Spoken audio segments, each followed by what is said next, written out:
E a gente consegue dizer também que existe o psicopata desorganizado, aquele que é, por exemplo, muito inteligente, que nem o Roger, ou pessoas que passaram na medicina, e pessoas completamente beirando ali o analfabetismo, por exemplo, o maníaco do parque.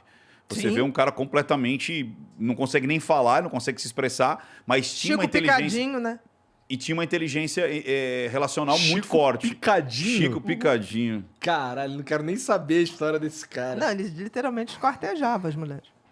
Mas tem isso aí, tem essa situação. Porque existe um mito que todo psicopata é muito inteligente. Não, tem os que são... Não, ele é sempre racional. Não necessariamente super inteligente. Porque a maior burrice é essa coisa de não detectar o erro. Isso. Por isso que ele se repete. Eu digo, o tempo todo eu digo isso. Se o nosso sistema de polícia fosse interconectado, não acontecia a segunda vítima de um serial killer. Acenderia uma bandeira vermelha ali. Claro, aparece uma pessoa numa área, um tipo de ritual esquisitíssimo. Aquele cara vai se repetir. Mas o que acontece? A nossa polícia não é integrada. Por exemplo, você é daqui de São Paulo. Aí você comete um crime no Rio. Meu filho até te achar, né? E aí, quando achar, vão mandar o processo para cá, para o Ministério Público de cá, mandar para lá, para você reconhecer, para alguém reconhecer que é você que é de São Paulo, mas está lá no Rio, estava lá no Rio. E a coisa roda. É uma coisa absurda, quando isso podia ser interagido só... Para identificar mais rápido. A Elise Matsunaga, você acha que ela é borderline? Não, psicopata. Totalmente. Totalmente. Aquele discurso da Elisa, de tipo assim, o empoderamento, né? Uhum. Ela quase virou a feminista que detonou o marido, né? Sim, na cadeia, na saída dela, as mulheres batem palma pra ela. Gente, isso é um absurdo. Um absurdo. Eu acho que nós temos que valorizar as mulheres, tudo bem, mas a gente não pode distorcer a história. Vamos lá. Ela trabalhava onde? Enfermagem. Não. Sabia? Depois. Antes, foi para menina, antes ela, foi para uma ela, casa de programa. Ela era menina sushi. É isso aí. Ela fazia que é muitos aquela programas. prostituição desde o Paraná, é isso aí. Ela começou como menina sushi. Começou como garota de programa. E aí você chegava lá, ela estava nua, com as peças sendo servido, o seu combinado. Muito bem. Quando ela conheceu aquele cara, ele já saía com uma amiga dela. Sim. Aí você vê, ela mirou ali, ela roubou da amiga, e aí depois ela fez todo o planejamento, porque vamos combinar, gente. A mulher foi de uma frieza. O Borden não consegue. Entendi. O Borden explodiria, quebraria a casa inteira. Chamaria. E é o contrário. Eu tive uma vez uma paciente Borden que ela pegou uma traição do marido e ele era um cara muito poderoso. Então ela sabia que não ia ter como. Sabe o que ela fez? Pegou o armário de casa, jogou nela, foi para a polícia denunciar que tinha apanhado. Tamanha é a raiva. Porque o problema é prejudicar o outro. Entendeu? Ela ali, imagina que a mulher passou, botou a filha para dormir, matou o marido. Esquartejou. Depois da pizza, né? Comeu a pizza. Deixou o sangue coagular. Coagular para não sangrar. Para não sangrar, que você sabe disso, né? O sangue tem que coagular, senão... E aí ela ficou a noite inteira esquartejando. Imagina o grau de frieza que tem que ter uma pessoa dessa para sair com as malinhas de manhã. Eu comecei a achar uma coisa muito estranha quando ela dizia assim, eu apresentei o mundo para ele. Eu ensinei ele a tomar vinhos e ir para os restaurantes. Eu falei... Amor, isso não existe, né? Você vindo de chopezinho, um cara que é multimilionário, que já nasceu num berço, eu que ensinei ele a tomar vinho. Não, e aí eu falei, nossa, essa a mina coisa... tá surtando. Não, para você ver que muda a narrativa, né? Ele me deve. Não, você falar com o maníaco do parque, fala assim, mas como é que você é um cara feio, pobre, motoboy na época? Como é que você levava essas mulheres lá pro parque e fazia tudo isso? Elas que queriam, elas que escolhiam, a ambição é delas. Quer dizer, ele não tem problema nenhum. Isso. Deixa eu fazer uma pergunta, Bia. No consultório, né, a gente está falando dos famosos. Você já identificou... Primeiro, narcisista, ele vai para o consultório? Quem são os perfis que vão falar, eu preciso de ajuda? E quais aqueles que não vão de jeito nenhum bater no consultório? Narcisista é muito difícil. Porque o narcisista, ele se acha realmente acima da média. Ele se acha assim. Você estar com um narcisista, para ele, você tem um prêmio. Ele é uma mercadoria premiada. Então, por exemplo, ele acha normal você pagar para estar com ele. Pagar um restaurante, porque você está numa companhia maravilhosa. Nem todo narcisista é perverso. Porque quando é narcisista e perverso, já cai na psicopatia. Já está lá. Ele pode ser o rei do tabuleiro. Pode. Todos trabalham por mim, olham para mim. Mas não faz perversidade. Perfeito. Na hora que você detecta que ele já vai pegar a próxima vítima, tchau, não vai te Mas encher ele o não tem saco. dor e sofrimento. Não. Para buscar uma psiquiatria, Muito difícil. Ele só vai buscar se, por exemplo, ele tem um casamento ótimo, que ele tira muitas vantagens, ou porque aquela família dá um status para ele, ou abre portas para ele, ou porque ele é um cônjuge que é extremamente rico, então ele desfruta de um conforto. O que ele vai fazer? Aí a mulher fala, vou separar se eu não fizer terapia. Aí ele vai procurar. Mas e aí, ele fica? Nada. Porque quando você... Aí ele chega com a história, tipo assim, não, porque eu sofri, porque não sei o quê, porque ela não me valoriza, porque ela ganha muito dinheiro. Outra pergunta. Alguns chegam para pegar diagnóstico, tipo, fez besteira. Muitos. E aí, olha, eu sou doentinho. Fala para minha mulher que eu sou doentinho. Muitos. Bate e volta. Hoje nem tá batendo e voltando. Porque hoje, por exemplo, hoje eu atendo muito pouco, só atendo 2 dias. E nesses 2 dias, a pessoa que quer a consulta tem que mandar um e-mail antes, que só eu leio. Na história você já sabe. E aí, depois ali, tem que me convencer, que eu tenho todo um protocolo de exames que é extenso. É uma maratona. Se o cara chegar trazendo tudo pronto, vai levar uns 2 meses para fazer, ele quer. Tá. Entendi. Tem uma barreira Eu ali. tenho obstáculos.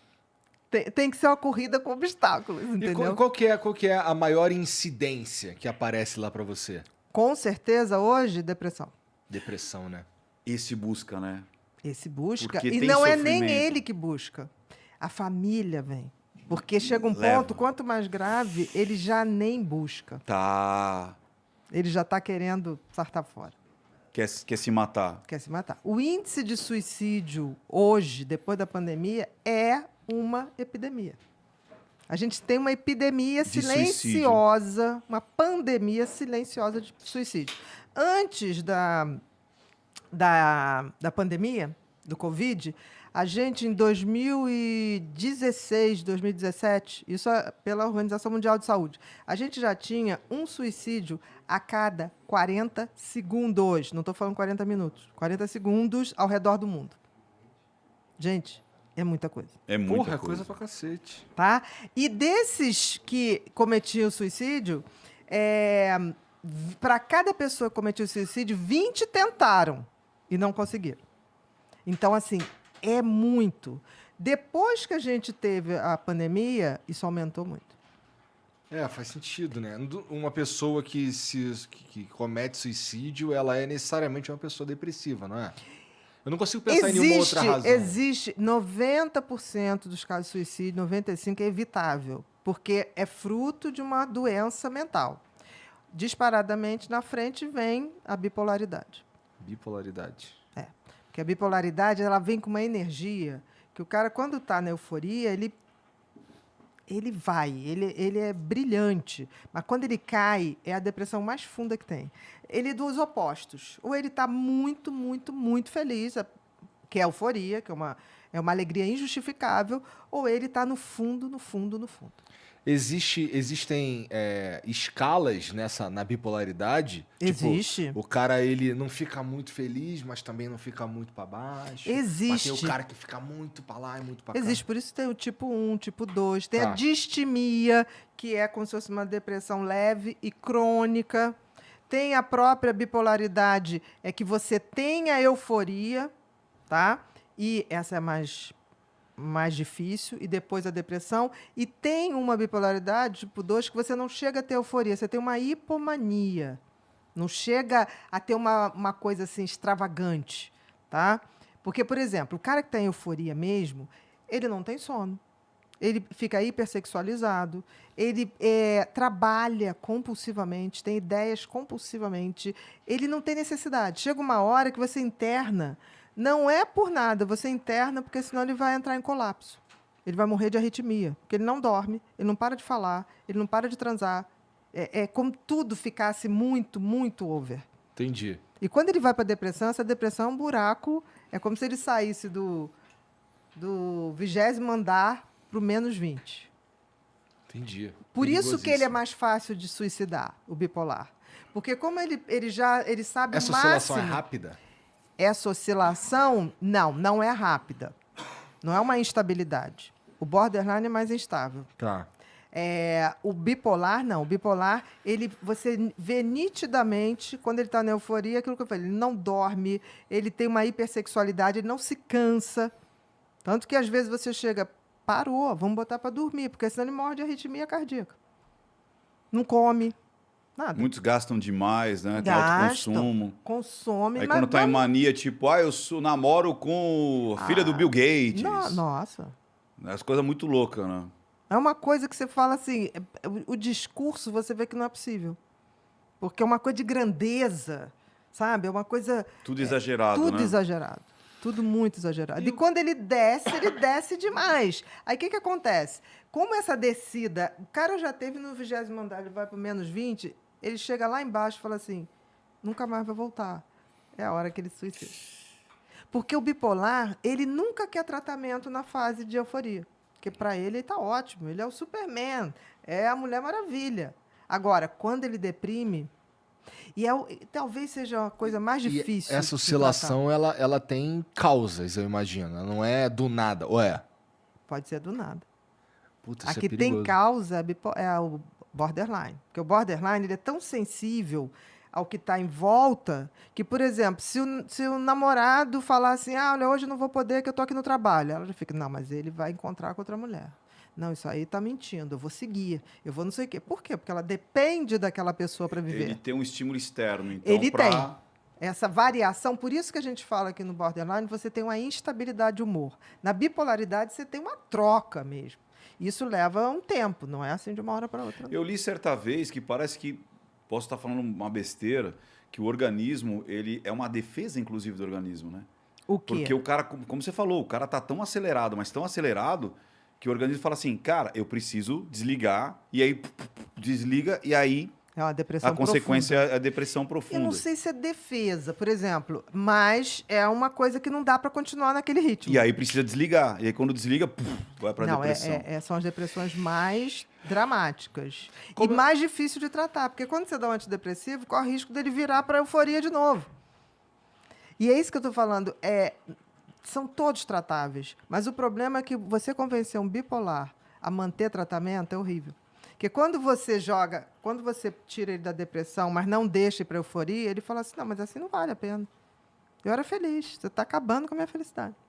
Imagina, um cara que não cansa de trepar, não precisa dormir, comprando horrores, como se não houvesse amanhã. Tudo, você vai ver, eu tive um paciente que ele, quando entrava em euforia, ele ia para Prado Júnior, pegava aquelas mulheres todas ali, daquelas casinhas infernais, né? Daquelas boates, pagava para todo mundo a noite inteira. Aí teve uma vez que ele estava perdido, né? E ele desaparecia. E aí eu cheguei no consultório, no dia seguinte, tem uma menina com uma bota até aqui, uma mini saia desse tamaninho, assim, com umas perucas, uma coisa. Estava esperando a senhora, mascando chiclete. Falei, pois não. Olha, fulano foi ontem lá. Eu falei, você achou? Ele está lá. Não, mas não sei onde ele mora. Mas ele me disse que a senhora podia liberar para ele me dar um carro. Ele me deu um carro. A senhora vai liberar? Eu falei, olha só, ele está em euforia. E eu já tratava ele, então eu cheguei a mandar um documento para o banco. Eu falei, se ele bater cheque lá, você não desconta. Aí, o que ele fez? Ele deu, na época era o cheque, e ele prometeu uma Mercedes classe A, você lembra? Nossa. Aí eu falei, olha, vamos fazer o seguinte, me ajuda a achar ele, que ele não está bem. A senhora já está dizendo que eu não vou ganhar um carro. Não estou falando isso. Quando ele ficar bem, se ele quiser te dar um carro, o dinheiro é dele. Ele pode te dar. Mas hoje, certamente, você não vai ter o carro. Dá para você me ajudar? Que eu posso te ajudar. Aí tá. Foi, ela achou, estava na casa de uma outra menina, Tratei, ficou bem. Aí, 2 semanas depois, ele falou assim, você pagou o carro para fulana? Eu falei, não, né? Vamos decidir isso, né? Eu prometi, né? Eu sou um sujeito homem. Eu falei, você é um sujeito homem, mas você há de convir que você estava doente. Não. Vamos fazer o seguinte, qual carro que eu prometi? Eu falei, uma Mercedes classe A. Eu falei, ela não vai ter dinheiro para pagar o seguro, não vai ter dinheiro para nada, nem consertar. Você quer dar? Quero. Você tem dinheiro? Tá. Dá um no Mille. Na época eu estava no Mille, com ar-condicionadozinho, porque aí ela vai ter como sustentar. Gostei da ideia. Então, eu vou pagar também o PVA e o seguro de 1 ano, para dar tempo dela se adaptar. Chamei a menina. Ela, não, já sei, né, doutora, ele é doente, tudo bem, a senhora, pô, eu entendo, tá certo, a senhora está vendo do seu lado, seu paciente. Falei, faria por você, se fosse minha paciente. Se bote no lugar. Aí, não, tá certo. Falei, mas ele vai te dar um no Mille. Você pode escolher, papapá, e eu vou lá com você. Falei, tirei ele de cena. Foi, menina, a felicidade dela, a mulher. Eu te amo. Eu falei, não me ame. Não tanto. Eu falei, foi ele. E a próxima vez que ele aparecer lá fazendo isso, você vai me dar um toque. Porque isso é doença. Ele podia não pagar nada. É porque ele é legal, mas assim, não dá pra ser legal o tempo todo. Aí, você que tá assistindo esse vídeo aqui no Talk Flow, dá pra você virar membro, cara, do Flow agora. É um botãozinho do lado do botão de se inscrever. A gente faz um programa semanal só pros membros. Olha. Então fique esperto aí. Se quiser virar membro, tá bem aqui do lado, é mó merreca, custa menos de R$8, irmão.